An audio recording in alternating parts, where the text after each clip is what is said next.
Mumtaz TV bersama menegakkan sunnah. Alhamdulillahi Rabbil Alamin. Wabihi nasta'in ala umurid dunya waddin.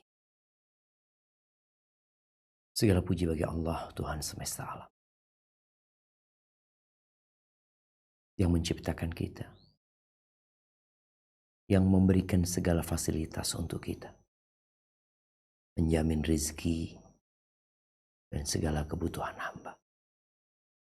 Dan kepadanya kelak kita akan kembali.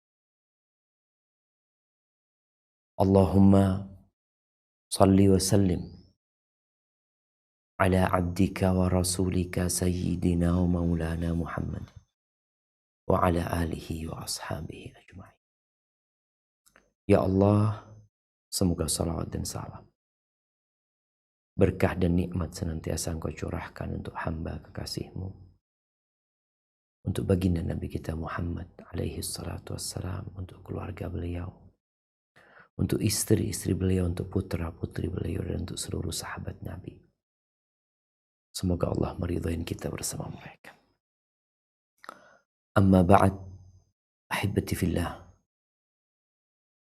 Ya, tak terasa kita sudah berada di hari ke-18 dari bulan Sya'ban. Kira-kira 12 hari lagi kita akan memasuki bulan Ramadan. Indonesia saat ini mungkin sedang menghadapi beberapa event penting. Ada MotoGP di Mandalika sana.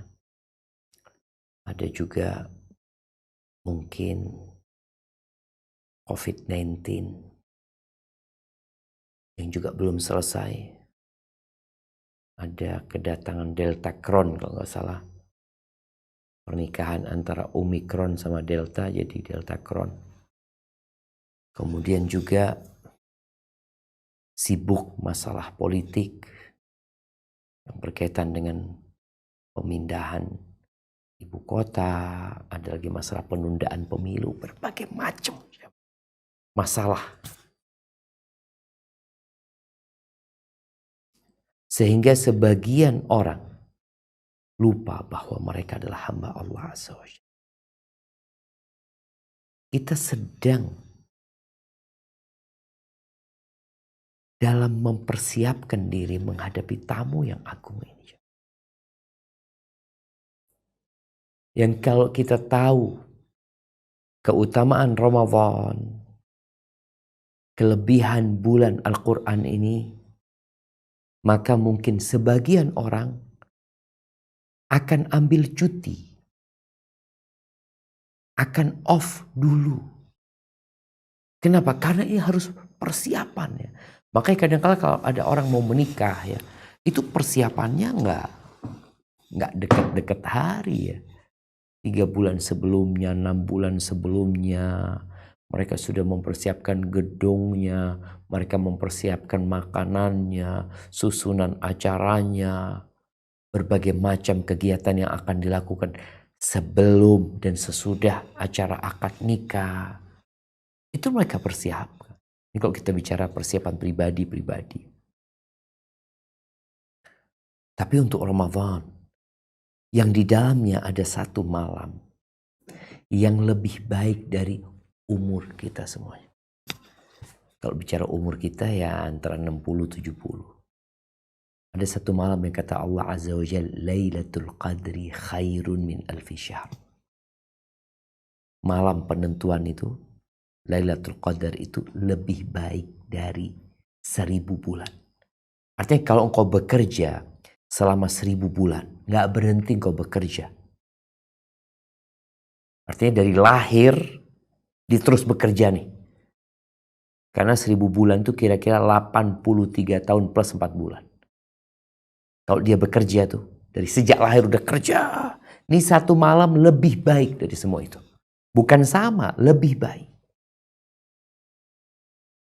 Orang beranggapan malam pernikahan adalah malam yang spesial. Malam pertama, malam yang perlu persiapan, malam yang indah, malam yang ini itu. Lailatul Qadar lebih baik dari semua malam yang pernah dilewatin manusia. Apa persiapan kita?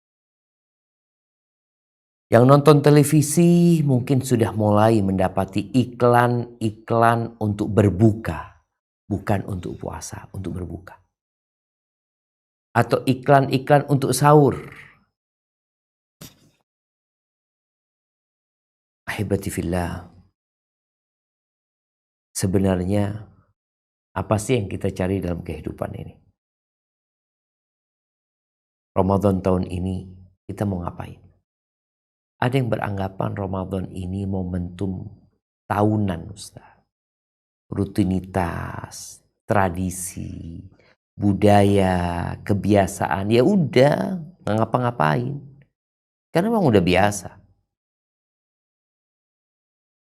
Ada yang berpuasa di bulan Ramadan nanti. Kenapa engkau puasa? Ya karena nggak enak. Nggak enak apa? Orang-orang pada puasa, masa nggak puasa? Tapi juga ada yang nggak puasa di bulan Ramadan. Muslim. Kita ini mengakunya negara Muslim terbesar dengan penduduk Muslim ya, 220 juta. Tapi kita melihat tidak sedikit yang tidak berpuasa. Bahkan di bulan Ramadan ini, harga makanan pokok atau bahan pokok itu naik. Gimana? Kan bulan puasa. Seharusnya kesempatan nih untuk menekan harga. Kenapa umat Islam sedang berpuasa? Kita mengurangi makan dan minum. Ketika bicara mengurangi, maka mau tidak mau stok yang ada akan menumpuk. Kenapa? Karena daya beli umat Islam berkurang. Kenapa umat Islam kok nggak belanja? Sedang puasa. Kalau nanti lebaran, harga bahan pokok itu naik wajar. Karena umat Islam berbuka. Ya selesai Ramadan.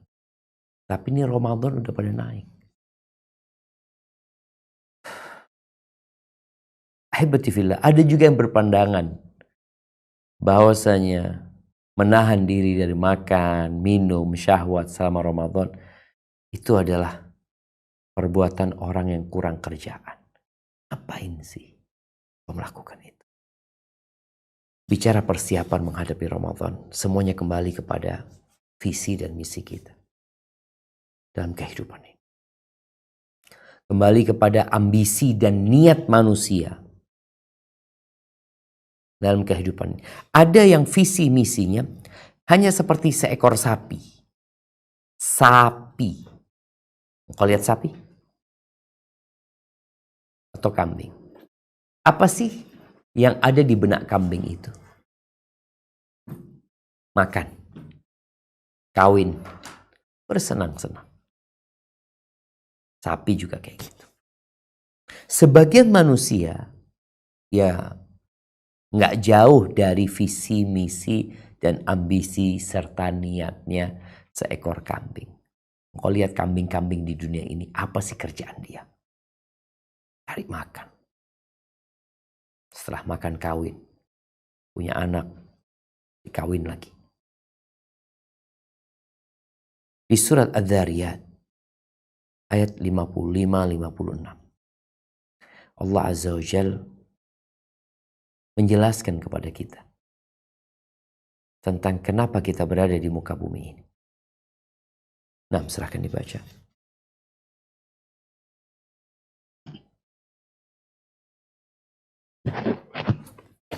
A'udzu billahi minasyaitonir rajim.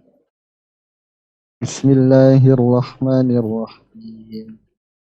Wa dzakir fa inna dzikra tanfa'ul mu'minin.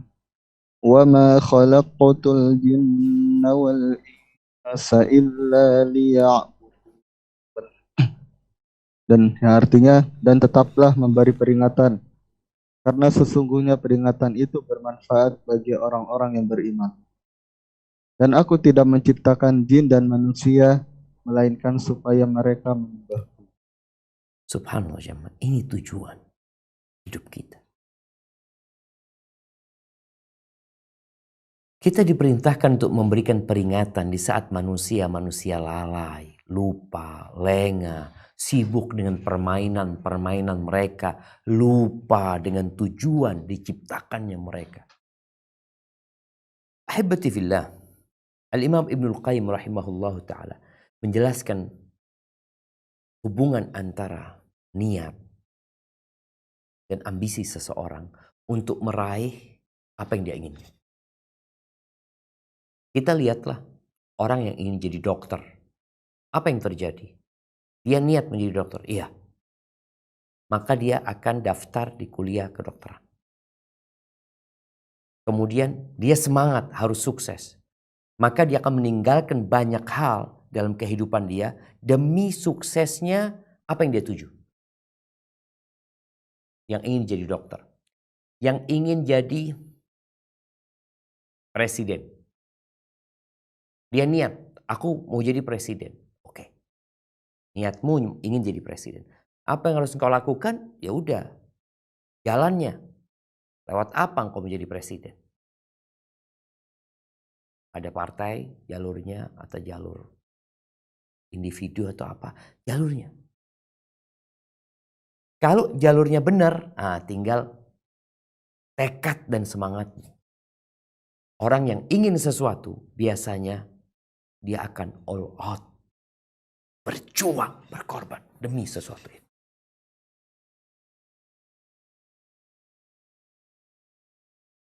Tapi ada orang yang memang niatnya cuma dunia. Itu yang dia niatkan. Dan terbukti dia bersungguh-sungguh mencari dunia itu.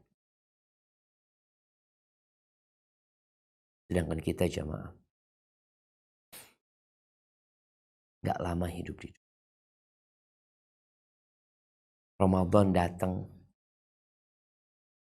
untuk menjadi mesin cuci yang membersihkan diri kita dan jiwa kita. Bayangin ya, berapa bulan, 11 bulan kita nih. Hidup kadangkala mengikuti syahwat dan nafsu. Di bulan Ramadan kita mau dibenerin. Ya. Agar engkau menjadi Abdullah, hambanya Allah. Tidak menjadi hamba nafsumu. Makanya kalau kita lihat di bulan Ramadan ini, kita itu disuruh meninggalkan sesuatu yang menjadi kebutuhan kita. Makan, minum, syahwat, istri. Manusia butuh itu. Itu harus disalurkan gitu loh. Tapi di bulan Ramadan malah dibatasin penyaluran. Kau mau makan, boleh makan. Boleh makan. Tapi sebelum fajar terbit.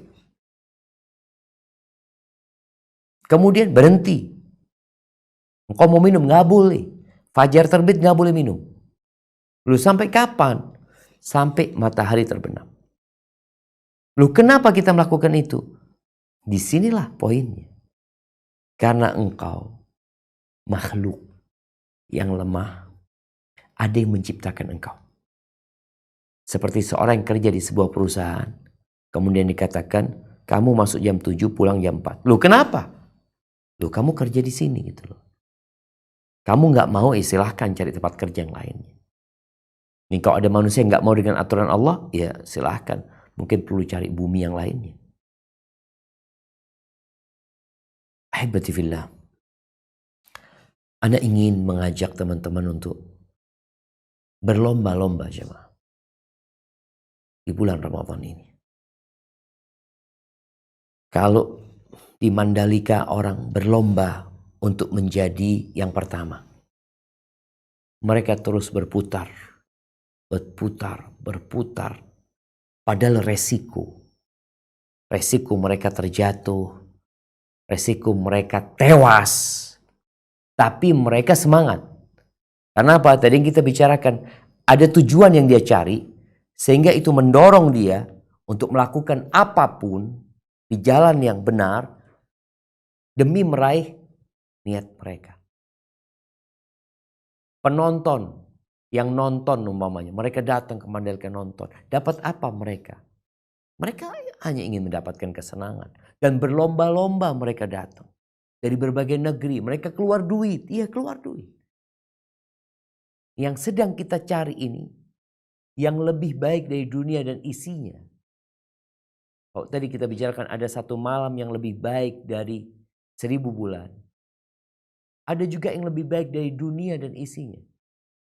Kita bicara 2 rakaat sebelum subuh yang sholat sunnah. Itu khairun minad dunya wa ma fiha. Lebih baik dari dunia dan isinya. Sebagian orang gak berlomba-lomba di sana.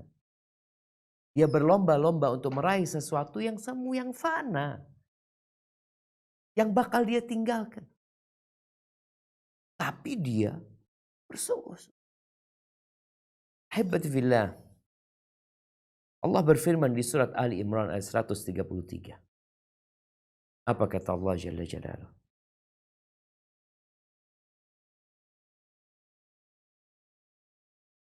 وسارعوا إلى مغفرة من ربكم وجنة عرضها السماوات والأرض أعدت للمتقين.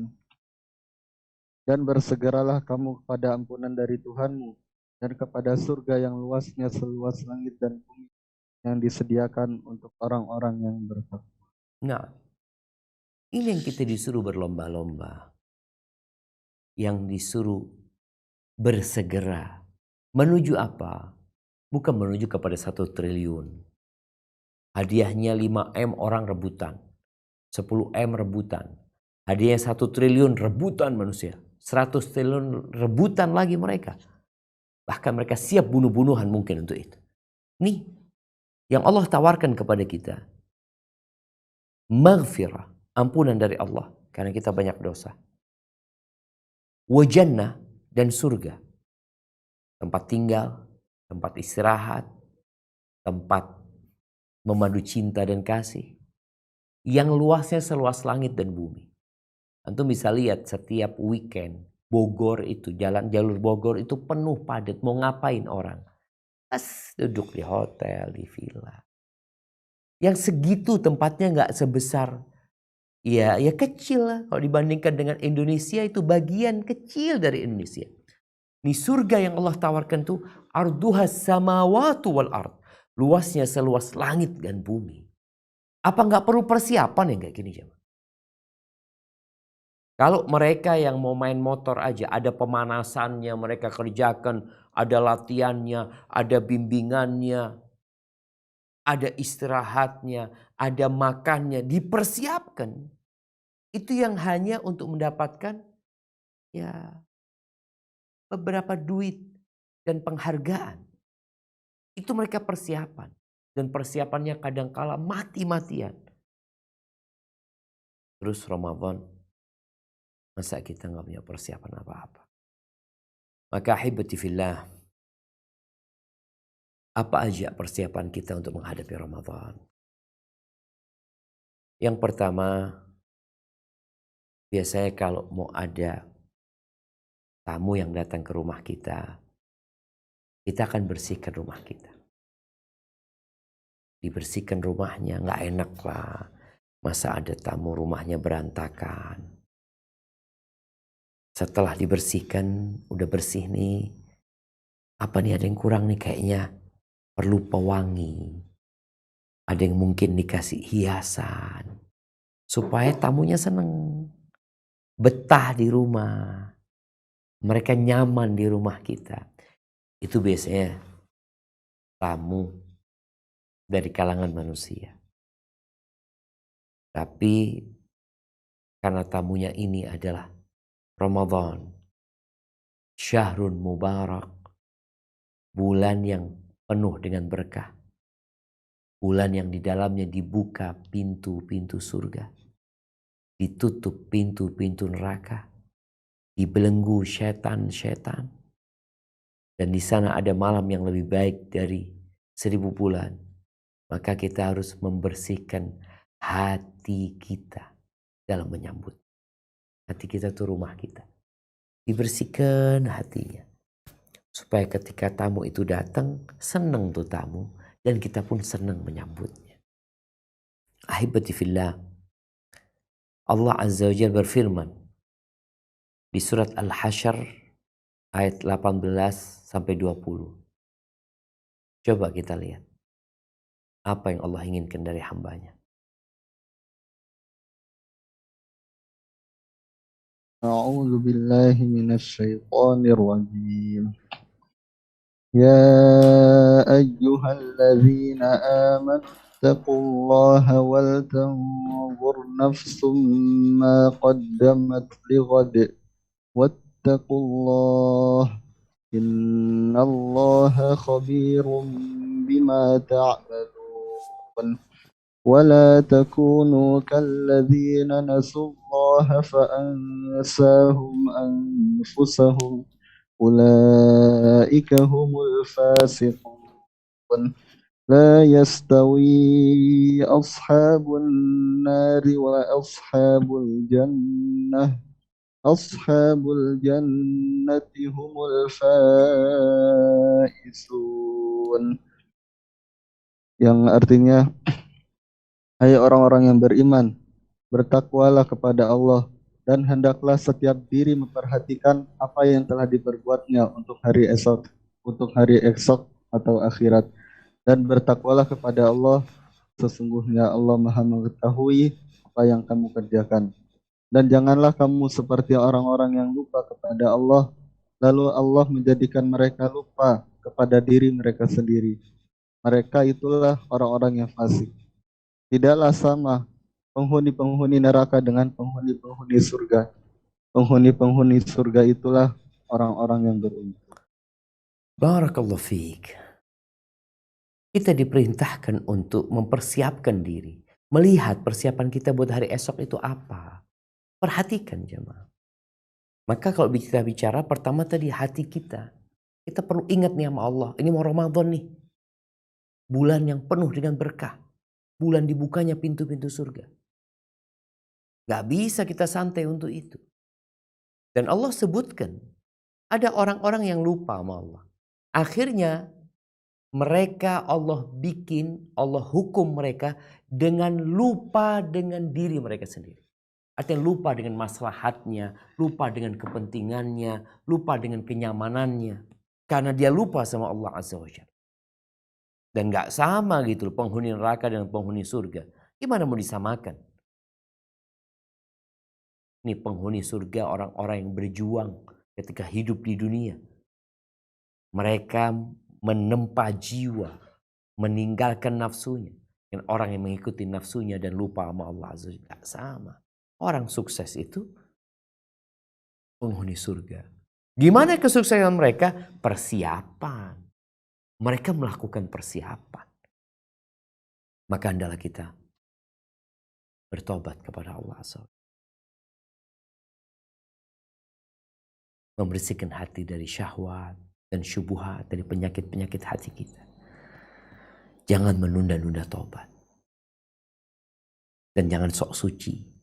Ya ada orang yang gak tahu sama dosa, gimana dia mau bicara dia berdosa, sedangkan dia gak tahu mana yang dosa. Bahkan dia anggap dosa dia kebaikan. Ada. Orang-orang yang beranggapan dosa-dosa dia itu kebaikan. Kalau dikasih tahu, dikasih nasihat, marah dia. Karena dia merasa berbuat kebaikan, kemudian kok ada orang yang menasehatinya. Yang kedua, setelah bersih-bersih tadi, dengan memperbanyak istighfar, memohon ampun kepada Allah, kita perlu memperbaiki niat. Bagaimana memperbaiki niat? Karena ada orang yang puasa puluhan tahun gak berguna. Gara-gara salah niat. Nabi SAW mengatakan, Man shoma Ramadan imanan wahtisaban ghufira lahu ma taqaddama min dhanbi. Yang berpuasa di bulan Ramadan karena iman. Karena dia beriman ini adalah perintah Allah Azza wa Jalla. Wahtisaban, dia berharap pahala dari Allah Azza wa Jalla, diampuni dosa-dosa yang lalu. Jadi kalau niatnya benar, insya Allah ibadahnya diterima. Kemudian setelah kita perbaiki niat, ingat niat itu nggak cukup. Orang ikhlas itu penting. Tapi syarat diterimanya amalan itu dua. Ikhlas dan sesuai dengan tuntunan. Sesuai dengan apa yang diajarkan Allah dan Rasulnya. Maka kita perlu mempelajari hukum-hukum yang berkaitan dengan puasa. Engkau belajar sebagai orang tua. Engkau ajarkan kepada keluarga, kepada istrimu. Ajarkan kepada anak-anakmu. Ini persiapan nih. Jadi para orang tua, kenapa? Karena ibadah puasa ini kan setahun sekali. Ibadah Ramadan ini. Biasanya udah lupa dengan hukum-hukum tersebut. Kalaupun ada yang ingat, maka membaca, mengkaji. Seperti yang kita lakukan hari ini menyegarkan kembali ingatan kita. Sehingga anak-anak kita, keluarga kita, puasanya diterima sama Allah Azza wa Jalla. Kemudian ahibati fillah, kita perlu yang ketiga nih, menjaga diri dari perbuatan dosa. Kalau tadi yang pertama kita bersih-bersih, sekarang jangan dikotorin yang udah bersih. Niatmu udah benar, engkau udah punya ilmunya. Yang ketiga, jangan dikotorin. Karena ada sebagian orang yang mau Ramadan, dia jadikan kesempatan untuk memuaskan diri mereka berbuat dosa. Bentar lagi tempat ini ditutup loh. Tempat ini ditutup loh. Gak ada Ramadan nanti. Ya udah sekarang nih, mumpung belum ditutup, habis-habisan dia berbuat dosa. Na'udzubillah min dzalik. Orang yang seperti ini biasanya ketika masuk Ramadan buat dia yang tidak berpengaruh. Jadikan dia lebih bertakwa kepada Allah. Karena seharusnya dia menahan diri dari perbuatan dosa, malah dia gunakan 12 hari tersisa ini untuk memuaskan diri melakukan perbuatan dosa. Cukup ya. Ramadan itu madrasatul muttaqin. Madrasahnya orang-orang yang bertakwa. Itu orang-orang yang menjalankan perintah dan menjauhi larangan Allah Azza wa Jalla. Apa kata Allah di surat Al-Baqarah ayat 183? Nah, tafadhal.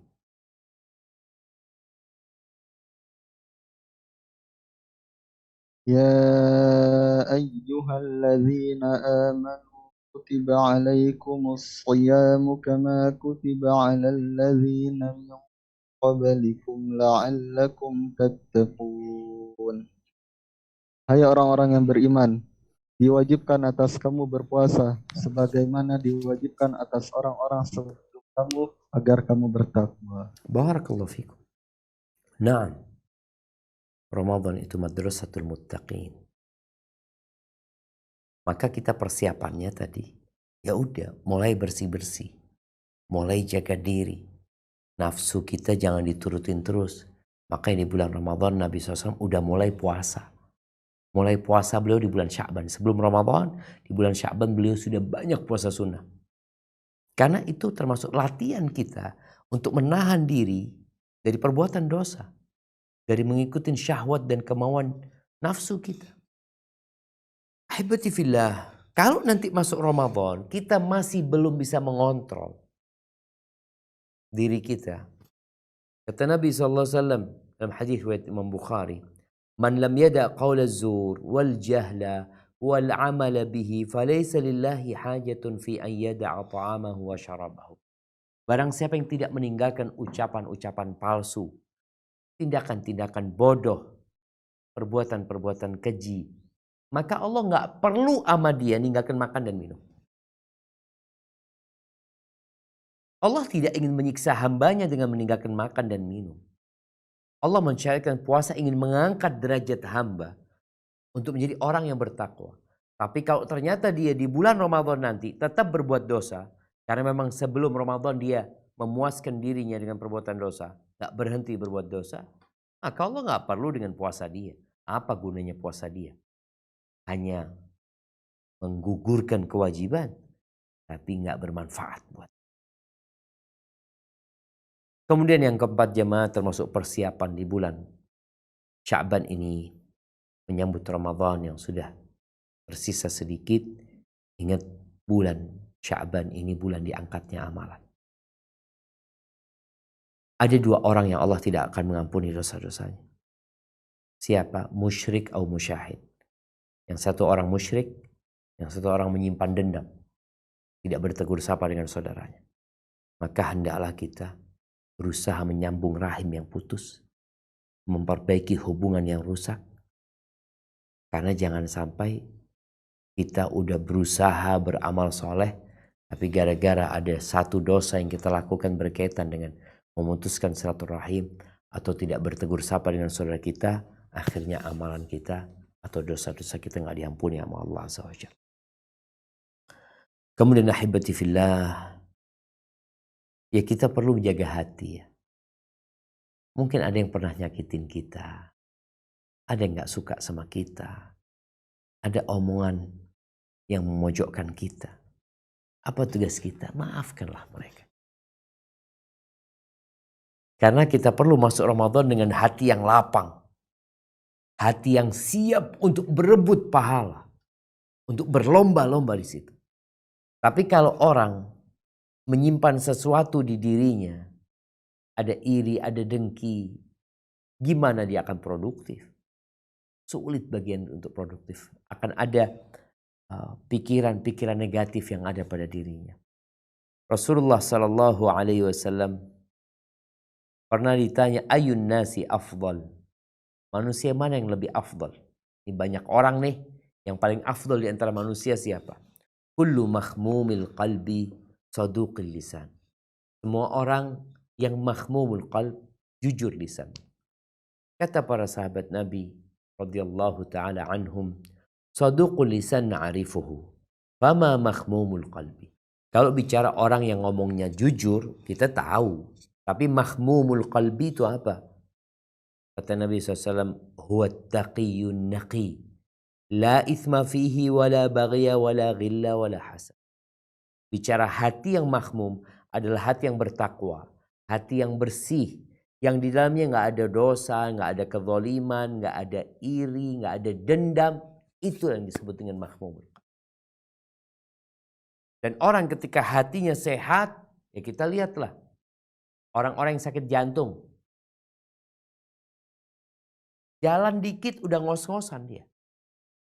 Kebanyakan duduk bengkak kakinya. Karena masalahnya di mana? Di jantungnya. Gitu. Bagaimana kita menghadapi Ramadan ini dengan jantung yang bersih?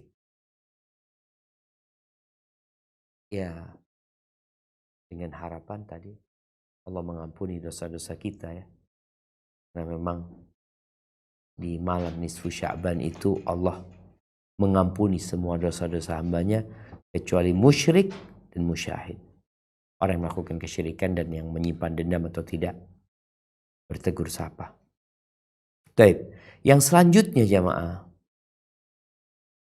memanfaatkan waktu. Kita sudah mulai nih. Kita punya waktu, jangan dihambur-hamburkan untuk yang tidak berguna. Handphone kita menjadi perampok harta termulia kita. Handphone kita sendiri, milik kita sendiri, dia merampok yang termahal yang ada pada diri kita. Apa? Waktu. Orang barat tuh ngomong al-waktu kadzab. Time is money. Mereka mengatakan ya waktu itu adalah uang. Sekarang bagaimana engkau menghabiskan waktumu tapi gak dapat duit? Waktunya habis. Duitnya juga habis. Ini secara pandangan duniawi, ini orang merugi. Bangkrut nih orang. Waktunya habis, fulusnya gak nambah. Di dalam agama kita, waktu lebih mulia dari duit. Duit bisa dicari. Tapi waktu yang hilang gak akan pernah kembali. Gak akan pernah. Kita kehilangan duit 1 M, kita usaha kerja keras jadi 2 M. Dapat tuh. Kembali yang dulu. Tapi kalau bicara waktu yang sudah lewat, antum kalau kemarin waktu mungkin buka handphone, nonton film atau apa selama 2 jam, bisa balik. Antum bayar, punya duit, Anda mau balikin 2 waktu Anda kemarin. Yang hilang gak mendapatkan kenikmatan dunia, wala dapat fulus, wala dapat harta, yang ada duit habis, dan boleh jadi dosa dia lakukan. Subhanallah. Sebagian kita masih menghabiskan waktunya untuk hal-hal yang kurang berguna. Tolong di bulan Ramadan ini jamaah, di bulan Sya'ban ini sebagai bentuk persiapan kita, diatur waktu kita. Ngobrol kita, jalan kita sama kawan kita, nonton kita, apa yang di dalam handphone kita dikurangin waktunya. Manfaatkan untuk yang lainnya. Qais ibn Amr al-Mulai, dia kalau masuk bulan Ramadan, dia tutup masuk bulan Ramadan, bulan Sya'ban. Masuk bulan Sya'ban tokonya dia tutup. Kenapa? Dia udah mulai baca Quran, persiapan. Al-Imam Malik bin Anas, beliau itu kalau masuk bulan Ramadan, beliau itu meninggalkan ngajar hadis. Enggak lagi kumpul sama sahabatnya, enggak. Kenapa? Fokus dengan Quran. Maka bagi teman-teman yang kecanduan dengan handphonenya, bahkan sebagian mungkin menjadi hamba, budak dari handphonenya, mulai saat ini kau harus mengadakan jarak. Dibikin jarak supaya kau selamat. Nanti di bulan Ramadan. Kemudian yang selanjutnya, segera membayar hutang puasa. Ada orang yang uzur. Faman kana minkum maridhan au ala safarin fa'iddatun min ayyamin ukhar. Barang siapa yang sakit di antara kalian atau musafir, maka hendaklah dia mengganti di hari-hari yang lain. Waktu mengganti itu sejak bulan Syawal sampai akhir Sya'ban. Artinya waktu untuk mengganti. Maka tolong yang masih punya utang, baik karena tadi sakit atau musafir, atau wanita yang datang bulan, atau dia nifas, maka hendaklah dia menggantinya sekarang. Bersegera. Alhamdulillah masih ada waktu 12 hari ya. Biasanya orang tuh datang bulan 7-8 hari. Kalau musafir mungkin nggak lebih dari itulah. Taib. Mulai membaca Al-Quranul Karim. Qurannya mulai dicari. Targetnya dibikin. Bukan aku mau hatam Ramadan, enggak. Yang dipikirkan bagaimana di bulan Sya'ban ini tinggal 12 hari aku bisa hatam Quran. Mampu apa enggak mampu? Kembali kepada penjelasan Ibnu Qayyim. Untuk meraih target yang tinggi, itu perlu niat dan tekad. Niat itu yang membenarkan jalan kita. Tekad itu yang membuat kita fokus. Meninggalkan segala kesibukan demi kita meraih itu. Maka jalannya benar tuh. Kalau memang benar mau hatam, ya tinggal dilihat 12 hari. Qurannya ini 30 juz. Harus dibagi berapa nih? Kok bagi?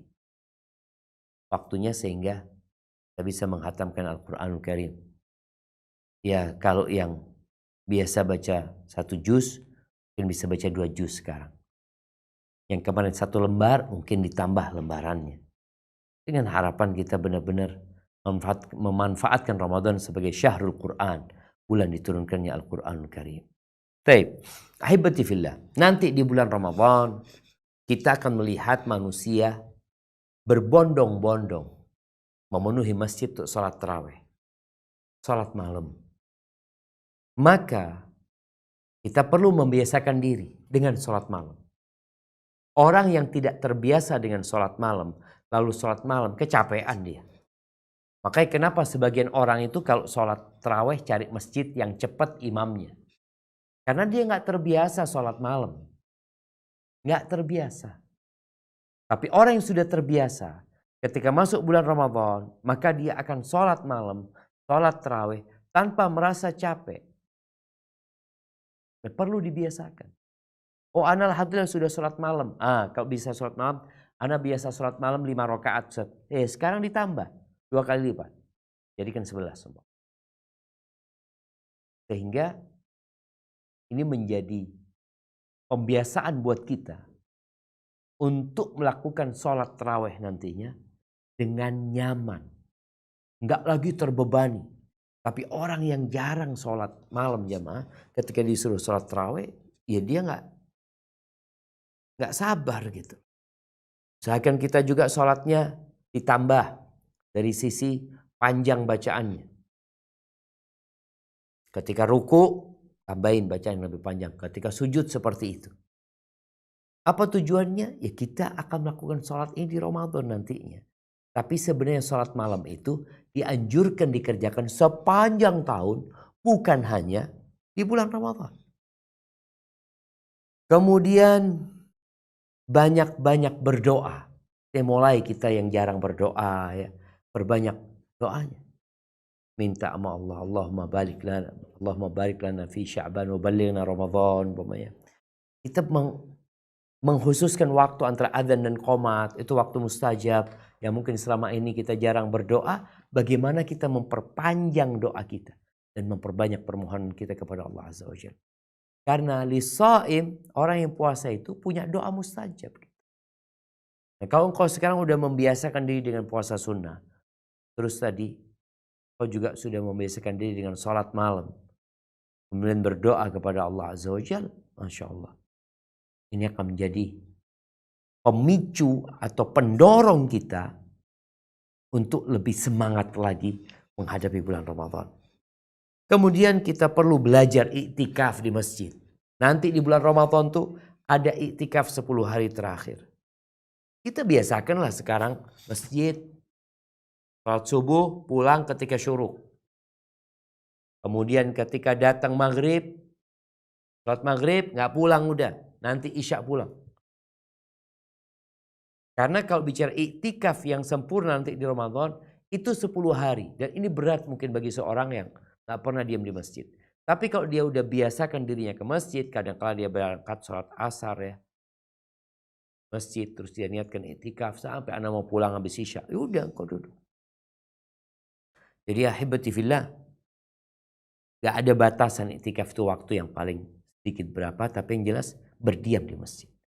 Iktikaf itu berdiam di masjid dengan niat mendekatkan diri kepada Allah SWT. Kemudian yang ke-12, tadi sempat disinggung juga, belajar puasa sunnah. Artinya utangnya dibayar, yang gak punya utang alhamdulillah hendaklah memperbanyak puasa sunnah Sya'ban semuanya full. Puasa sunnah tuh. Sya'ban. Karena ini bulan diangkatnya amalan. Memang ada riwayat yang mengatakan Nabi puasa Sya'ban full kecuali sedikit. Artinya ada beberapa hari yang beliau tidak puasa. Baik. Kemudian kita persiapan memberi makan orang-orang miskin, memberi makan orang-orang yang berbuka. Kenapa? Karena sodakoh ini burhan. Sodakoh itu kata Nabi SAW, wa sodaqatu burhan. Sodakoh itu bukti kuat. Atas apa? Atas keimanan. Sedangkan Ramadan kita baru akan mendapatkan pahala kalau puasa kita itu imanan wahtisaban. Karena beriman kepada Allah dan berharapkan pahala. Maka hendaklah bagaimana kita berusaha untuk berbagi dengan orang lain. Yang mana itu akan menambah keimanan kita. Dan Nabi SAW mengatakan dalam hadis Zaid bin Khalid Al-Juhani, man fattara sa'iman, kata Nabi SAW, barang siapa memberikan buka buat orang yang puasa, kana lahu mithlu ajri. Dia akan mendapatkan pahala seperti orang yang berpuasa tanpa ngurangin pahala dia sedikit pun. Kemudian kalau bicara sedekah, usahakan kita punya sedekah tiap hari lah. Di bulan Ramadan, di bulan Sya'ban ini sampai menuju ke Ramadan. Kita perlu biasakan. Nabi SAW nanti ketika bulan Ramadan, beliau itu berubah. Beliau orang dermawan sebelum Ramadan.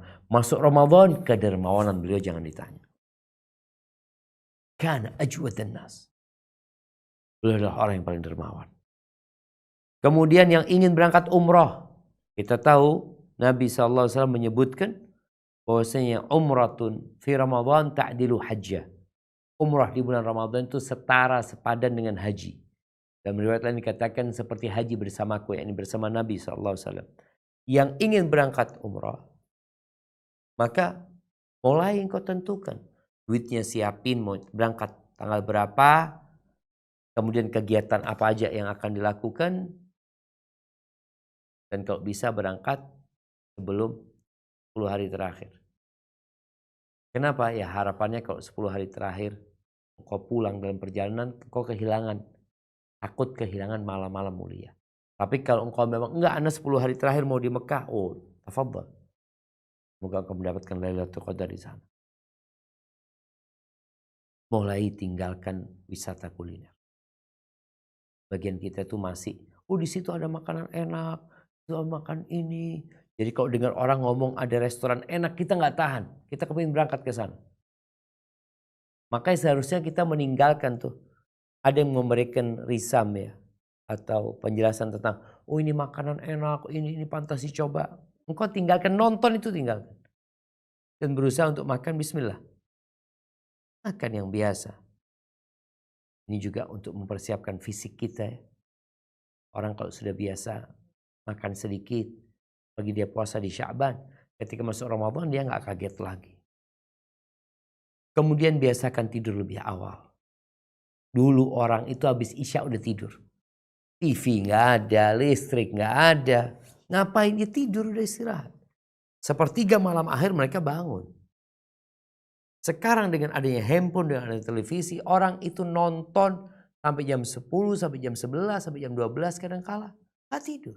Padahal Nabi SAW tidak menyukai. Tidak menyukai apa? Tidur sebelum Isya dan ngobrol setelahnya. Karena biasanya orang kalau habis Isya itu ngobrol, begadang, dia kehilangan fadilah menjalankan sholat malamnya. Maka usahakan kita mengurangi tidur kita lebih awal. Tapi kita juga perlu mengurangi jam tidur kita. Artinya bukan tidur lebih awal sehingga tidurnya lebih panjang. Bukan. Karena kita ingin sepertiga malam akhir bisa sholat. Terus yang tidak bisa umroh. Gimana ada orang gak bisa berangkat umroh. Ya Allah Ustaz, pahalanya umroh ini besar, ini dan itu. Cuma Anda gak bisa umroh. Ya, mereka bergembira dari Nabi SAW. Engkau kan bisa sholat syuruk. Yakni sholat subuh berjamaah di masjid. Kata Nabi SAW, man shalla subha fi jama'ah, thumma qa'ada yadhkurullah hatta tatlu asyams. Barang siapa yang sholat subuh berjamaah, kemudian dia duduk mengingat Allah di tempat sholatnya, sampai matahari terbit. Thumma shalla rak'atain kanat lahu ka'ajri hajjatin wa umrah. Kemudian dia sholat 2 rakaat, maka dia akan mendapatkan ganjaran haji dan umrah. Qala Rasulullah SAW, tamah. Haji umrah yang sempurna, Ahibati fillah. Kemudian biasakan diri kita untuk melakukan ibadah-ibadah yang belum kita lakukan sebelumnya. Contohnya, coba engkau baca Quran 100 ayat sehari.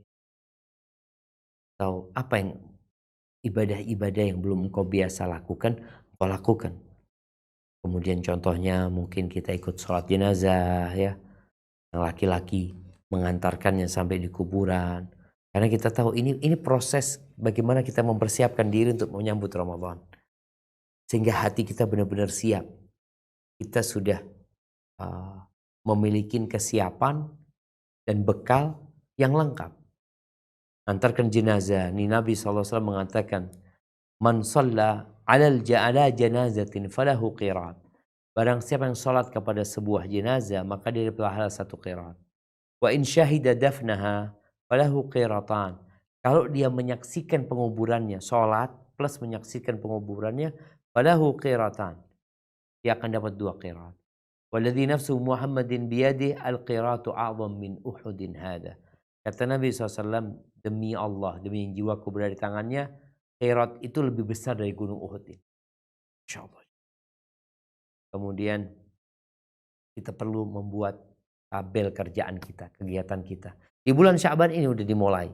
Mau ngapain ini dan itu ya. Sehingga bulan Ramadan kita bikin tabel lainnya. Targetnya lebih tinggi lagi. Kalau di bulan Sya'ban, ana mungkin mau baca Quranul Karim. Setiap habis sholat 4 halaman. Atau 5 halaman. Nanti di bulan Ramadan ana harus naik 10 halaman 2 kali lipat. Tapi itu butuh pembiasaan jemaah. Semua butuh pembiasaan dan persiapan. Kemudian tinggalkan kawan-kawan yang biasa menghabiskan waktu untuk ngobrol, untuk ya berbicara hal-hal yang kurang berguna. Boleh jadi malah melakukan yang haram. Kemudian usahakan lisan kita ini mulai basah. Dengan apa? Dengan zikrullah. Waktu kita seharian tuh, kau berusaha ketika ada waktu kosong, bacalah zikir ya. Subhanallah, walhamdulillah, wa la ilaha illallah, Allahu akbar. Kemudian kerjaan, urusan kerjaan kita. Kita punya kerjaan. Nanti Ramadan, ana punya kerjaan, ana nggak cuti Ustaz. Yang kau lihat, ada kerjaan-kerjaan yang bisa dihabiskan sekarang, diselesaikan sekarang. Supaya nggak numpuk. Sehingga nanti masuk bulan Ramadan, engkau punya banyak waktu luang. Terkadang kita ini waktu luangnya habis karena memang digunakan untuk hal yang kurang berguna. Kemudian kita lihat pasar mulai ramai biasanya. Maka hendaklah kita nggak ikut-ikutan. Nanti di bulan Ramadan juga 10 hari terakhir orang pada belanja baju ini itu. Engkau siapkan di bulan Sya'ban semua udah selesai. Baju baru anak-anak udah selesai. Iya, baju barunya orang tua udah selesai. Kalau bisa kue buat Idul Fitri selesai udah. Kan bisa dipesan ini itu semuanya. Udah selesai. Ramadan kosong. Ngapain? Full. Aku mau mendekatkan diri kepada Allah Azza wa Jalla. Jadi semuanya dipersiapkan dari bulan Sya'ban. Sehingga nanti masuk Ramadan kita udah gak kepikiran lagi jemaah.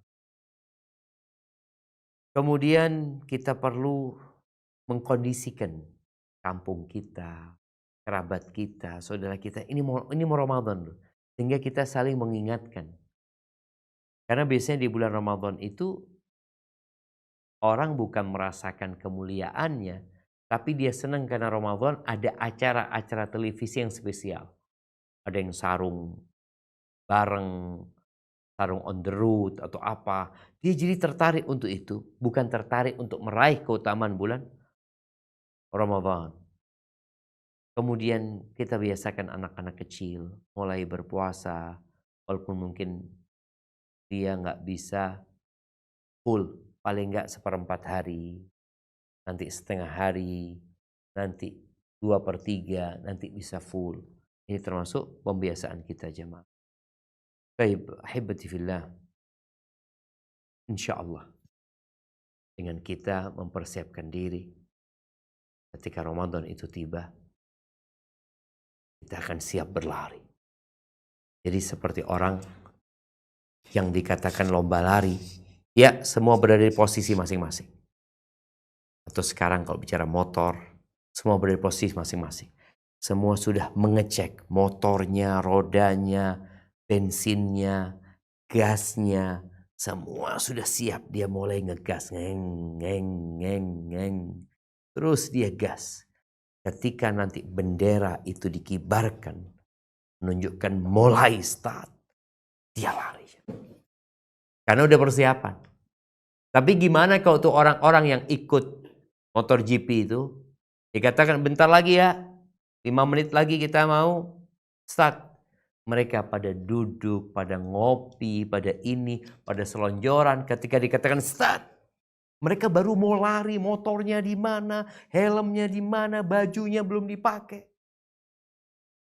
Maka tolong, kalau dunia, ajak kita perlu persiapan begitu matangnya. Mendengarkan arahan dari coach, dari pembimbingnya. Bagaimana dengan Ramadan? Barakallahu fiik.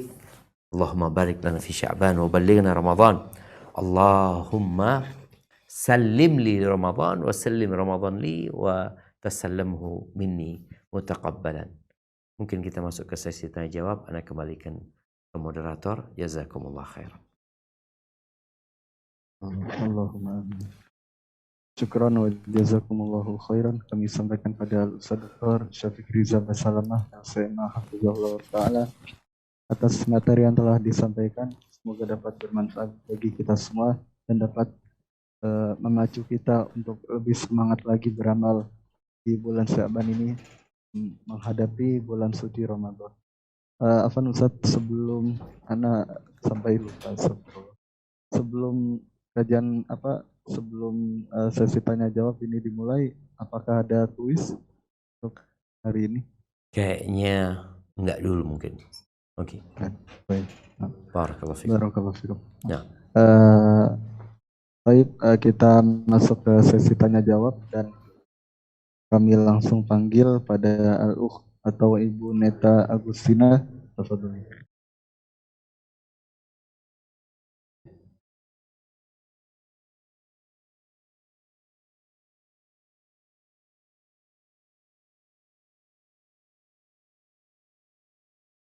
Nah, seperti tidak menjawab. Mungkin Anda bacakan Ustaz yang pertama. Pertanyaan pertama. Assalamualaikum warahmatullahi wabarakatuh Ustaz. Waalaikumsalam warahmatullahi wabarakatuh. Nah. Izin bertanya, bolehkah wanita pada bulan Ramadan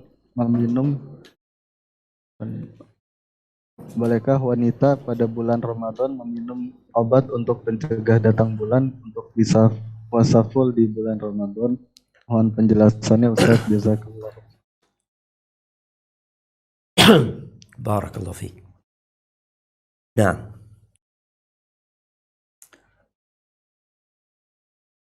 ada satu keistimewaan wanita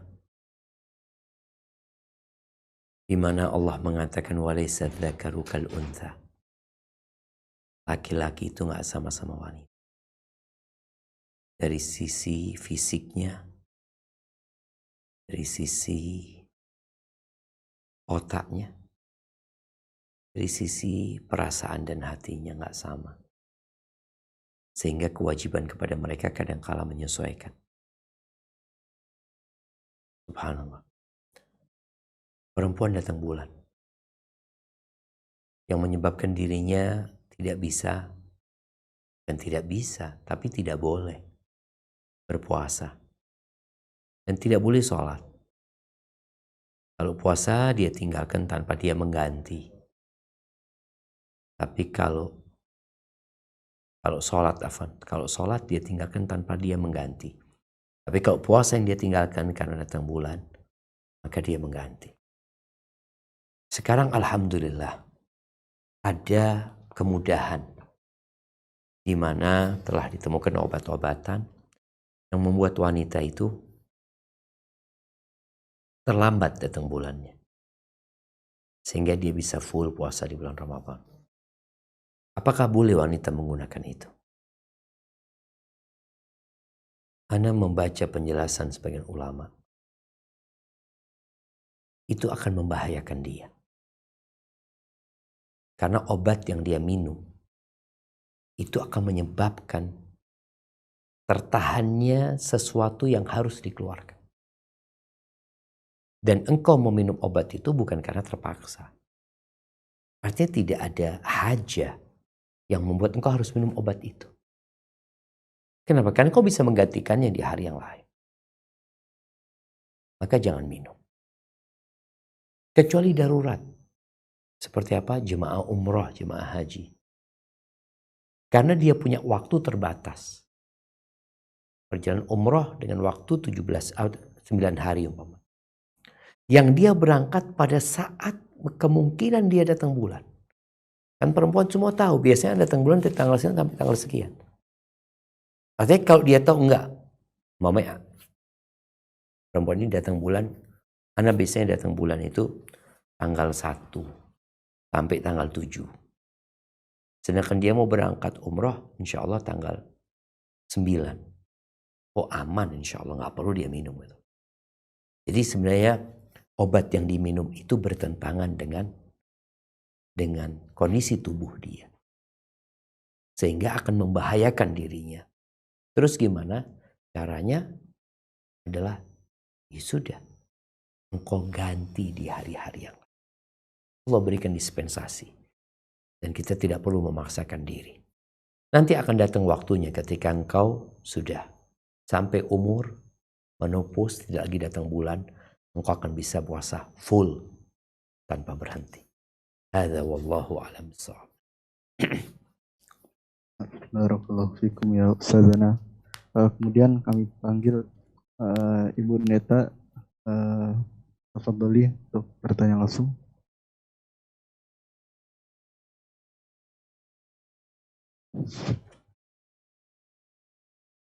Am.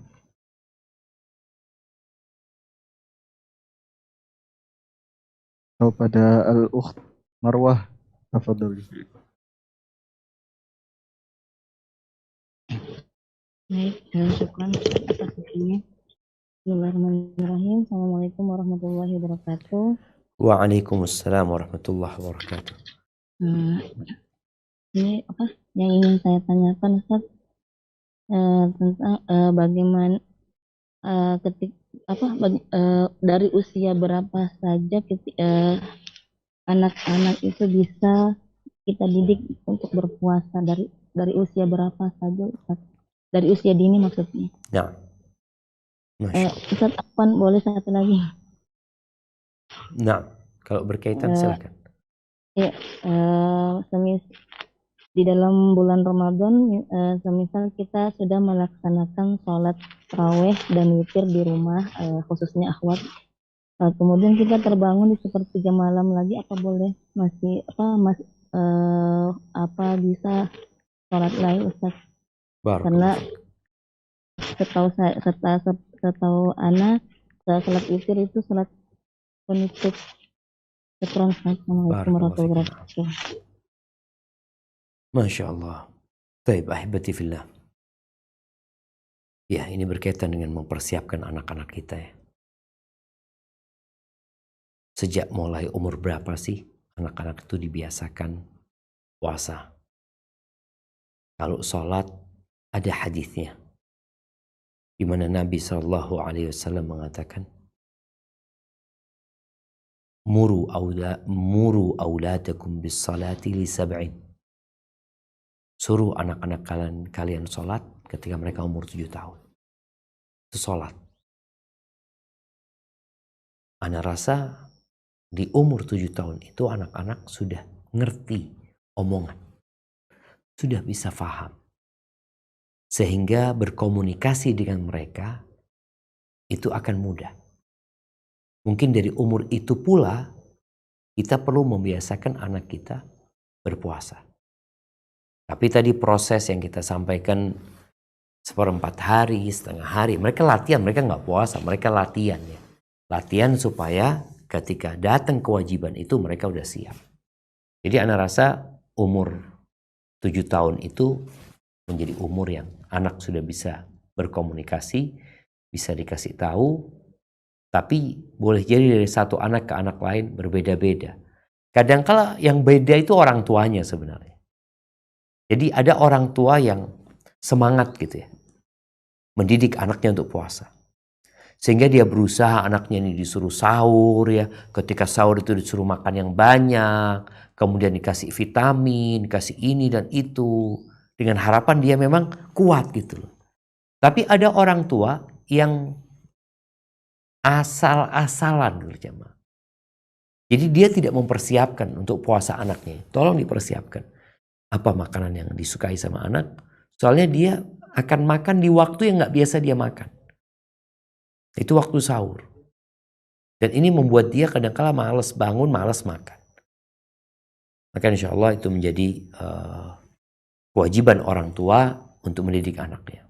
Kemudian anak-anak itu kadang-kala lapar. Apa tugas orang tua? Cerita para sahabat radhiyallahu taala anhum. Mereka itu ngajak anaknya main. Jadi ketika anak itu lapar dia ajak main gitu loh. Lupa sama makannya. Ini proses untuk menguatkan diri dia. Dan subhanallah kadang-kala ada anak yang umurnya lebih tua, yang lebih muda kuat puasa, yang lebih tua nggak kuat puasa. Ini kalau bicara SD ya. Ada anak umur kelas 4 SD belum bisa puasa, kelas 2 SD udah bisa puasa. Apa bedanya? Kadang-kala orang tuanya yang berbeda. Di sini peran orang tua untuk mendidik anak-anaknya. Adapun berkaitan dengan sholatnya perempuan. Memang sholatnya perempuan itu rumahnya lebih baik daripada sholat dia di masjid. Tapi kalau dia mau sholat di masjid, nggak ada masalah selama syarat dan ketentuan terpenuhi. Yang jadi pertanyaan tadi kan, nih perempuan udah sholat taraweh Ustaz, udah ditutup sama witir, artinya dia sholat 11 rakaat atau dia sholat 23 rakaat, kemudian dia istirahat, tidur, bangun jam 3, sahur udah siap, boleh nggak sholat lagi? Ya, pendapat yang roji bahwasanya memang nggak boleh ada 2 witir dalam satu malam, nggak boleh. Terus gimana? Ya udah, engkau sholat tanpa witir, sholat malam tanpa witir, karena witirnya sudah di depan. Ada sebagian ulama yang menganjurkan untuk menggenapkan witirnya. Kalau sholatnya itu 3 rakaat, dia genapkan tambah 1 jadi 4.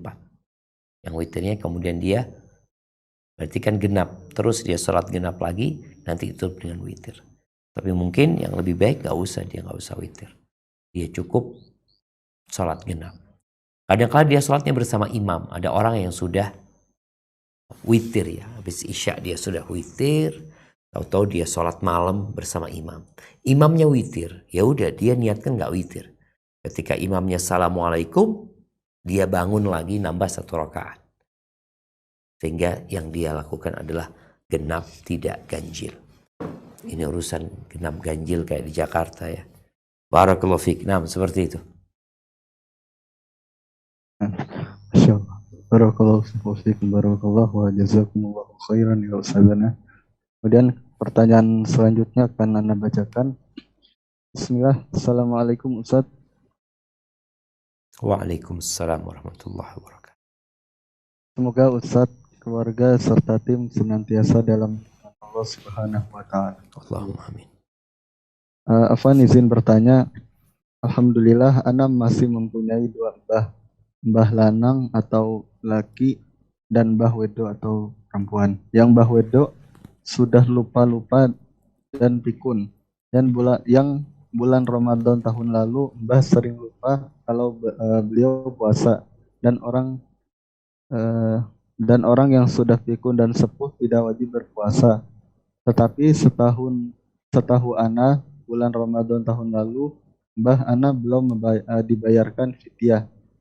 Yang ingin ana tanyakan, apakah nanti di bulan Ramadan tahun ini mbah ana masih berkewajiban untuk berpuasa, dan bagaimana cara membayarkan fidyahnya Ustaz? Afwan lagi, dia ini udah pikun. Mbah ini sudah pikun Ustaz. Siap. Barakallahu fiikum. Nah, ahibati fillah.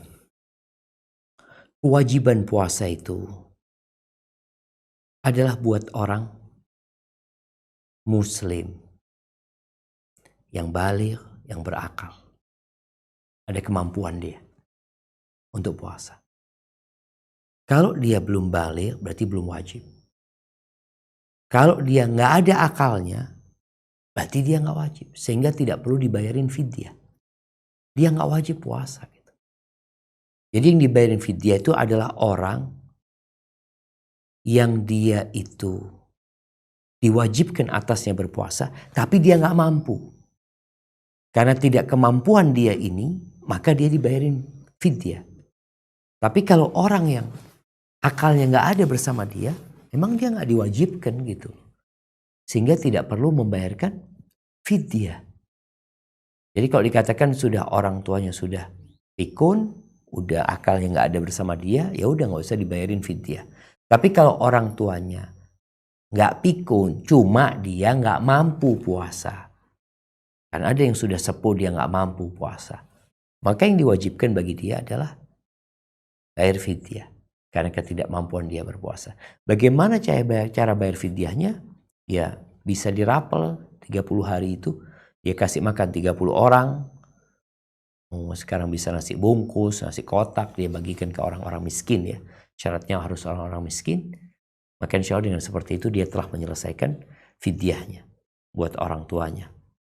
Jadi intinya kalau orang itu wajib puasa namun dia tidak mampu, disinilah dia nanti bayar fidyah. Tapi kalau orang itu tidak wajib puasa karena kurangnya syarat ketentuan wajib puasa, maka dia nggak punya kewajiban apa-apa dan dia nggak dosa gitu loh.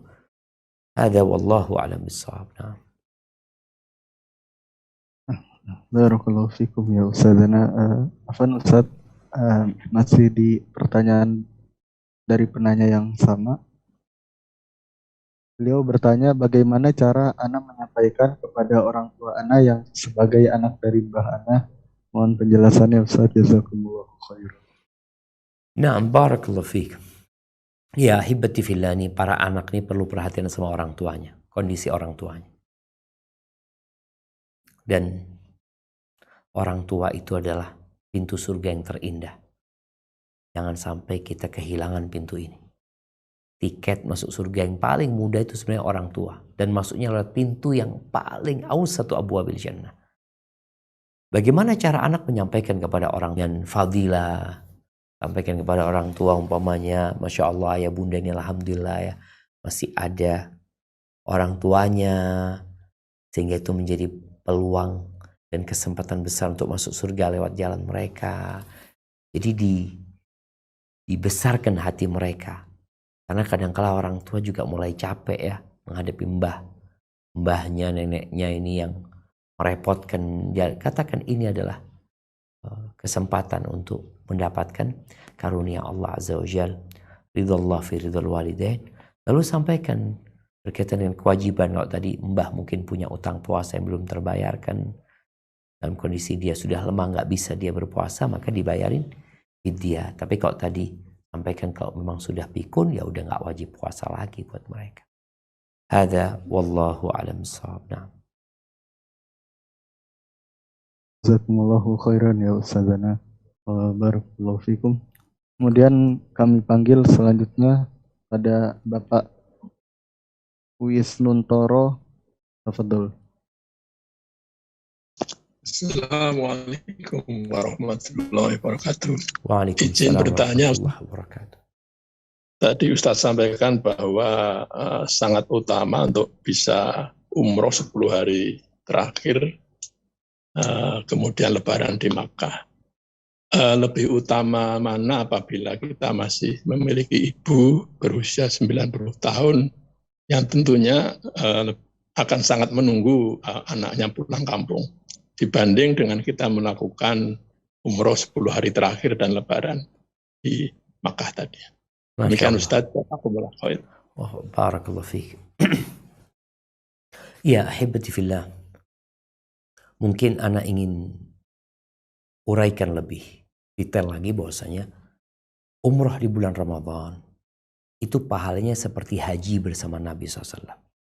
Itu tidak harus, ingat, tidak harus di 10 hari terakhir. Yang penting di bulan Ramadannya. Jadi kalau tadi dikatakan sebenarnya bisa menggabungkan anak mau pulang kampung, Ustaz, lebih utama mana anak mau pulang kampung sama tadi anak umroh. Ya mungkin umrohnya di awal Ramadan. Umrohnya di awal Ramadan. Tadi dianjurkan kalau bisa umrohnya itu memang yang anak sampaikan sebelum 10 hari terakhir. Kenapa? Supaya 10 hari terakhir kita bisa itikaf umpamanya. Kalau kita memang mau itikaf di kampung kita seperti itu. Tapi kalau kita mau itikaf di Masjidil Haram, ya silahkan, berarti 10 hari terakhir.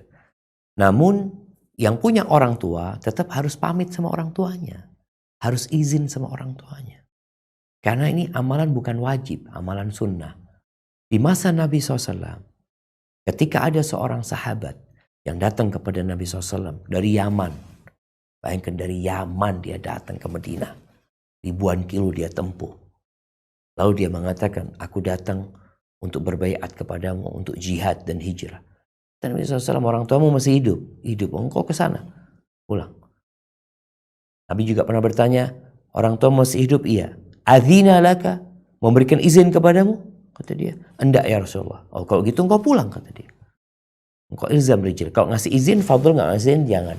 Jadi, seorang anak tadi hendaklah, walaupun dia sudah bapak-bapak, dia punya orang tua, berarti kan dia masih punya kewajiban berbakti kepada orang tuanya.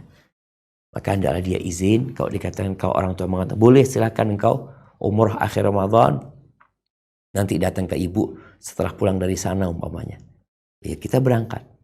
Tapi kalau ibu mengatakan enggak, jangan, ibu kepingin engkau di sini, ya sudah, nggak usah berangkat. Umrahnya mungkin bisa di awal Ramadan. Hadza wallahu a'lam bissawab. Barakallahu fikum ya Ustazana. Kemudian pertanyaan selanjutnya akan Anda bacakan. Assalamualaikum, bismillah. Izin bertanya, ada titipan pertanyaan. Suami Ana berkali-kali melakukan kesalahan yang sama sampai saya sudah kehilangan kepercayaan pada suami Ana. Insyaallah ta'ala saya sudah memaafkan kesalahannya, tetapi saya tidak bisa percaya lagi, sehingga hubungan kami renggang. Apakah saya termasuk memutus silaturahim dan puasa saya tidak akan diterima, Ustaz? Barakallahu. Masya Allah. Barakallahu fiik. Ya ahibati fillah. Seorang yang kecewa dengan orang lain, kemudian dia memaafkan orang itu tidak harus hubungannya kembali seperti dulu. Tapi dia tidak boleh memutuskan silaturahim. Artinya ya dia Assalamualaikum. Tapi kalau untuk dekat lagi enggak mungkin. Ini bukan dalam kehidupan rumah tangga ya. Kita punya kawan. Atau dia mengecewakan kita. Lalu kita katakan ya udah. Ana maafkan engkau. Tapi kalau untuk dekat lagi seperti dulu mungkin enggak. Kita akan Assalamualaikum, ahlan wa sahlan. Tapi dekat lagi tidak. Ini dengan Assalamualaikum yang kita ucapkan, kita telah bertegur sapa. Bertegur sapa. Sehingga ancaman memutuskan silaturahim tadi, memutuskan ukhuwah itu enggak ada. Karena kita telah menyambungnya, tapi tidak ingin seperti dulu lagi. Kalau bicara dalam kehidupan rumah tangga. Kalau dikatakan suami melakukan kesalahan. Kesalahan itu ada dua. Kesalahan kepada istri. Ada kesalahan sama Allah Azza wa Jalla. Kesalahan sama Allah Azza wa Jalla ini, maka suami harus bertobat. Gak cukup minta maaf sama suami. Sama istri ya. Dia perlu bertobat, minta ampun sama Allah Azza wa Jalla. Menyesali, meninggalkan, bertekad untuk tidak mengulangi. Berkaitan dengan hubungan sama istri, ya tadi dia minta maaf sama istri. Kalau ini hubungannya sama istri. Ada kesalahan yang tidak bisa ditoleransi. Ketika dia tidak bertobat kepada Allah Azza wa Jalla. Artinya dia cuma minta maaf, tapi dia nggak tobat sama Allah Azza wa Jalla. Seperti seorang suami yang berzina. Kemudian dia berzina lagi. Dia minta maaf sama istrinya. Dia harus bertobat sama Allah gitu. Karena maaf dari istri nggak berguna kalau Allah tidak ngampunin dia. Karena kesalahan itu kesalahan sama Allah Azza wa Jalla. Allah mengharamkan perbuatan itu engkau lakukan. Baik, kalau ternyata nggak sampai perbuatan zina, cuma ya yang nyakitin hati istri gitu loh. Kalau istri kemudian mengatakan renggang hubungannya, hubungan suami istri ini hendaklah berdasarkan cinta karena Allah, benci karena Allah. Kalau engkau benci sama suami, ada kerenggangan tadi karena Allah, karena kau benci dengan perbuatannya, ahlan wa sahlan. Gak ada masalah. Sampai dia kembali kepada Allah, maka hubungan itu akan baik lagi. Tapi ketika enggak, gak ada masalah. Tapi jangan sampai menyebabkan engkau tidak melaksanakan kewajibanmu sebagai istri. Karena kalau istri gak melaksanakan kewajibannya sebagai seorang istri, dia berdosa gitu. Solusinya apa? Dia laksanakan tugasnya, berikan hak suami, atau dia gugat cerai. Karena nggak bisa engkau tidak melaksanakan kewajibanmu, tapi posisinya aku sebagai istri, tapi aku tidak mau melaksanakan tugasku. Loh gimana? Kalau suami nuntut, suami memaafkan zen, tapi suami enggak. Anak minta, dia kan sebagai istri. Kalau sudah bukan istri ya selesai urusannya. Mungkin itu perlu jadi pertimbangan para suami istri. Jangan sampai dia merasa nggak salah, padahal dia melakukan kesalahan. Hadza wallahu a'lam bishawab. Sepertinya kita ke pertanyaan terakhir ini, oke. Barakallahu fikum. Nah, Insyaallah. Nah, ya Ustaz. Untuk pertanyaan terakhir, kami langsung panggil pada Ibu Mulan Ummu Jasmin. Pada Ibu Mulan Ummu Jasmin, tafadhol. Jazakallah khair. Assalamualaikum Ustaz. waalaikumsalam warahmatullahi wabarakatuh. Ahlan wa sahlan, barakallahu fik. Naam, tafadhali. Apa Ustaz, Ana mau nanya ini masalah batas sahur Ustaz. Kan setahu Ana yang Ana pahami itu pas azan subuh ya Ustaz ya. Nah cuman di beberapa waktu lalu Ustaz, waktu kami pernah eh, puasa sunnah bareng, sahur bareng itu, ada kerabat kami yang mengatakan waktu bunyi azan di masjid, beliau mengatakan lanjut aja makannya nggak apa-apa, batasnya sampai kurang lebih komat gitu Ustaz, karena beliau itu disampaikan salah satu tokoh agama bahwa kondisi di Mekah kurang lebih seperti itu Ustaz. Nah terus yang kedua ini Ustaz, masalah kalau mau buka dan sahur Ustaz, apakah kita mengutamakan azan masjid atau azan aplikasi Ustaz? Kadang anak ini Ustaz sering sering berbeda pendapat sama suami kalau puasa sunnah Ustaz. Misalnya di aplikasi itu bunyi duluan Ustaz, waktu azan itu Ustaz, azan buka itu. Terus di masjid kira-kira 5-10 menit. Nah ini yang diutamakan gimana Ustaz? Mohon pencerahannya Ustaz. Jazakallah khairan. Assalamualaikum warahmatullahi wabarakatuh. Masya Allah jamaah. Iya, ini masalah yang sering terjadi ya. Kalau bicara kapan akhir sahur, Allah Azza wa Jalla mengatakan wa kulu washrabu hatta yatabayyana lakumul khaytul abyadu minal khaytil aswadi minal fajr. Kata Allah, makan dan minumlah sampai, ini batasnya berarti, sampai tampak benang hitam dari benang putih. Benang putih dari benang hitam dari fajar. Artinya sampai terbitnya fajar. Baik, berkaitan dengan azan. Azan ini salah satu tanda fajar terbit. Tapi dilakukan manusia. Yang boleh saja jadi dia azan sebelum waktunya. Boleh jadi dia azan setelah waktunya. Karena ada orang yang ketiduran, dia baru azan 10 menit setelah fajar terbit. Kapan waktu berhentinya? Bukan azan dia. Tapi waktu berakhirnya sahur itu adalah terbitnya fajar. Terbitnya fajar. Bicara terbitnya fajar ini memang terjadi khilaf ya. Di antara, karena kita sudah pakai waktu sekarang. Kalau nggak salah kemarin Muhammadiyah itu menentukan azan subuh di tempat kita itu kecepatan 8 menit. Kecepatan 8 menit. Itu menurut mereka. Tapi menurut mereka yang lainnya enggak sesuai gitu. Ini ada khilaf. Sehingga kita perlu memastikan dulu kalau kita lebih tenang yang mengatakan azan subuhnya itu memang sudah sesuai, ya udah. Waktu ya, bukan azannya, waktunya yang ditetapkan umpamanya jam 5 lewat 12 menit. Ya sudah. Berarti itu waktunya. Kadang-kala di masjid nih azannya telat, kadang-kala duluan. Ada orang kadang-kala jam ana pernah sholat di satu masjid, azannya selalu lebih dulu dari masjid yang lainnya, sholat duhur waktu itu. Ana jadi heran ketika ana masuk ke masjid itu, ternyata jam di masjid itu kecepatan.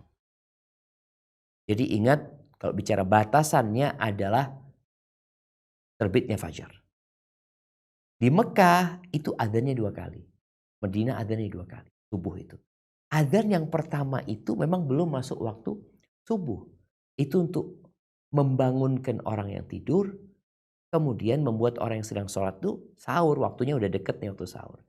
Jadi mereka memang adzan pertama kira-kira 30 menit ya. Mereka makan sampai adzan yang selanjutnya. Dan di masa Nabi SAW juga 2 kali adzan subuh. Maka Nabi SAW mengatakan kepada para sahabatnya, kalian jangan terlena sama adzannya Bilal ya. Bilal itu adzan sebelum waktu. Kalau Ibnu Maktum sudah adzan berarti sudah selesai masuk waktu subuh. Jadi kembali kepada masuk waktu subuhnya dengan terbitnya fajar, bukan dengan adzan. Ini pula yang berkaitan dengan berbuka. Berbuka itu kapan? Ketika matahari terbenam. Ketika datang malam, siang pergi, itu waktunya berbuka. Bicara aplikasi ini mengikuti daerah kadangkala. Ada orang Surabaya, dia ke Jakarta. Aplikasinya kadangkala masih Surabaya. Jadi adzannya waktu Surabaya. Begitu pula teman-teman yang dari Aceh berangkat ke Jakarta. Ada perbedaan waktu di antara mereka. Jadi hendaklah kita berpatokan dengan waktu terbenamnya matahari. Kalau bicara aplikasinya memang akurat dan sudah sesuai dengan yang ditetapkan oleh Majelis Ulama atau Departemen Agama ya. Waktunya itu, maka nggak ada masalah. Adzan di masjid, kembali tadi di kampung kita ini, adzannya 5 menit setelah masuk waktu maghrib. Kenapa? Karena tukang adzannya masih berbuka, masih makan. Jadi kita yang di rumah nungguin dia nggak adzan-adzan. Ternyata dia makan dulu. Maka di sini yang jadi patokan itu adalah terbenamnya matahari, waktunya. Kalau memang orang itu adzannya tepat waktu, ya kita jadikan patokan. Tapi kalau ternyata tadi ada bukan human error ya, memang dia adzannya setelah dia makan, setelah masuk waktu maghrib. Kadang-kadang mereka ikut di masjid-masjid ikut radio kota itu biasanya mereka lebih akurat gitu mamanya. Jadi mereka kalau sudah lihat udah masuk waktu nih, mereka makan, adzannya ditunda. Jadi sampaikan kepada suami bahwasanya kita ikut masuknya waktu dengan terbenamnya matahari, tinggal dilihat mana yang lebih akurat. Hadza wallahu a'lam bissawab. Itu yang dapat Anda sampaikan. Kurang lebihnya mohon maaf, jamaah ingat tinggal 12 hari lagi ya. Insya Allah kita masuk Ramadan. Semoga Allah menyampaikan kita ke bulan itu. Anda kembalikan ke moderator. Jazakumullah.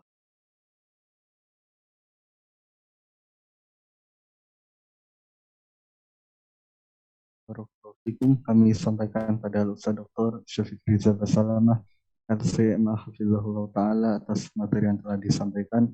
Semoga dapat bermanfaat bagi kita semua dan semoga kita berdoa pada Allah agar Allah memberikan pada kita taufik agar Allah mudahkan ilmu itu atau ilmu yang kita dapat pada hari ini untuk diamalkan. Kemudian kami mohon maaf pada semua partisipan Zoom yang tidak kami sampaikan pertanyaannya dan yang tidak kami panggil namanya ketika raise hand karena keterbatasan waktu yang kita punya dan jumlah pertanyaan yang masuk pada kami sangatlah banyak. Kemudian semoga kita berdoa pada Allah agar Allah menyampaikan kita pada bulan Ramadan tahun ini dan dapat memaksimalkan ibadah di bulan suci Ramadan pada tahun ini. Allahumma balighna Ramadan, Allahumma balighna Ramadan, Allahumma balighna Ramadan, Allahumma salimna Ramadan, wasallimhu lana, watasallama minna, taqabbala. Barakallahu fikum ajma'in. Mungkin sekian kajian yang dapat disiarkan, kurang lebihnya kami mohon maaf. Kurang lebih Ana sebagai host mengundurkan diri. Marilah kita tutup dengan doa kafaratul majelis. Subhanakallahumma bihamdik asyhadu an la ilaha illa anta astaghfiruka wa atubu ilaik. Assalamualaikum warahmatullahi wabarakatuh.